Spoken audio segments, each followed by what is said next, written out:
I had an old friend from university days who became a politician. His name was Frederik van Zyl-Slabbert. He then became a politician for the white opposition, the Progressive Party. So we kept contact, and in '87 he had a discussion with me and said, well, he feels he has to leave the party. Because at this point I am now very close to the internal resistance in the country called the United Democratic Front, UDF, which the ANC still claims was a sister organization inside the country. We never experienced it as part of the ANC, but as an authentic internal resistance. That's what I had drifted to. So they started in 1983, and by 1985, 86, I did everything I could in my journalism and in my private life to further those aims, because I fully associated with them. And I was asked to, by these English language newspapers, the National Mail and Sunday Times, to write on the white politics of the white parliament. And I kept on saying that it's a sideshow. The real politics of South Africa are outside of parliament. It's in the streets, it's in the trade unions, it's in the UDF, it's in the churches, it's in the community organizations, it's in the mass protests, it's in the ANC. And here I am in this white elephant once again. So I had this conversation with Van Zyl-Slabbert, who felt exactly the same way. I think he might have even influenced me to feel that way. And he then dramatically resigned from Parliament, saying this is a white elephant and this is irrelevant, and politics, real politics, happen outside. He asked me to help organize a group that were going to meet with the ANC, still then a banned organization in exile, to see what the possibilities would be of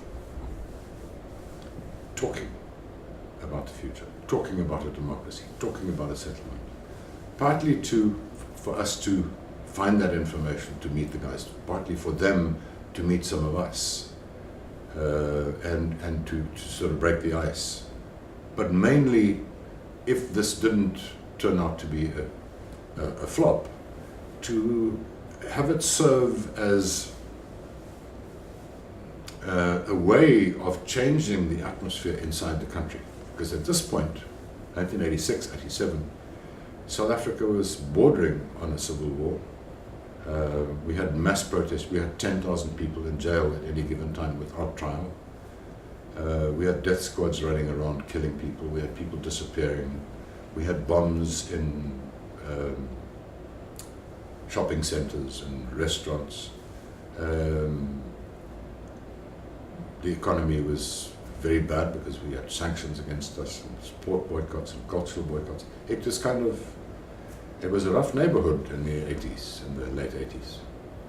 So we then did this. We went with a group of 60 people to Dakar in Senegal, where we met a delegation of the ANC under Thabo Mbeki.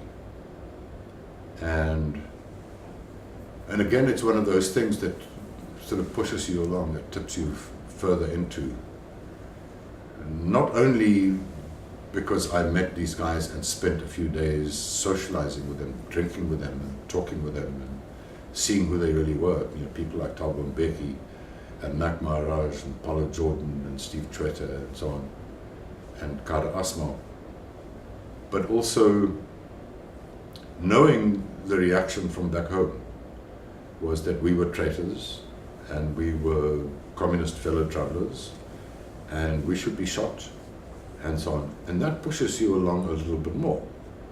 It alienated me a little bit more from the white establishment and from my Afrikaner roots, which makes you slightly more committed to fight for more change.